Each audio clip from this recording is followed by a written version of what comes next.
የሰው ልጅ ደግሞ የሚያሸንፈው አንድ ክንደ ብርቱ አለ። አላህ ከፈጠረው ነገር ሁሉ ጠንካራው ምንድነው አሏቸው። አላህ ብዙ ነገር ፈጥሯል። ብረት ፈጥሯል፣ አለት ፈጥሯል፣ ዳይመንድ ፈጥሯል። ጠንካራው ምንድነው አሏቸው። ብረት አሏቸው። ግን ከብረት ደግሞ ይጠነከራል አሉ።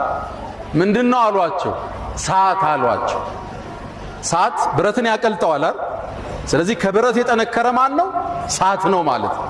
ከሰዓት ደግሞ ይጠነከራል አሉ። እሱ ምንድነው? ውሃ ነው አሉ። ውሃ ሰዓትን ያጠፋዋል አይደለም? ከሰዓት ውሃ ይበረታል ማለት ነው። ውሃን ደግሞ ያሸንፈዋል ማን ነው? ደመና አሉ። ደመና ውሃን ተሸክሞት ይበራል አይደል? ደመና ይጠነክራል አሉ። ከደመና ደግሞ ይጠነከራል አሉ። እሱ ምንድነው? ንፋስ ያወዛውዘዋል ደመናን ከቀኝ ወደ ግራ። ከንፋስ ደግሞ ይጠነከራል አሉ። እሱ ማን ነው? የሰው ልጅ አሉ።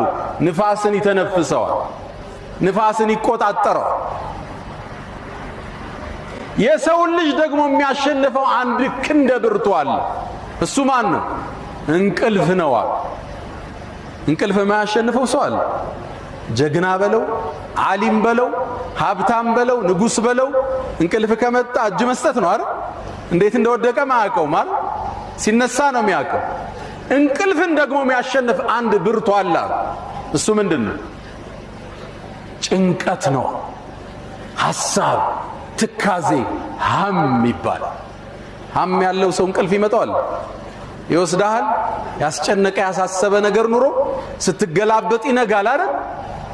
ጭንቀትን ግን ደግሞ የሚያስወግድ መሳሪያ ነብዩ አንድ ሰጡን። እሱ ምንድነው? ዚክር ይባላል። አላ አላህ አዋጅ አለ።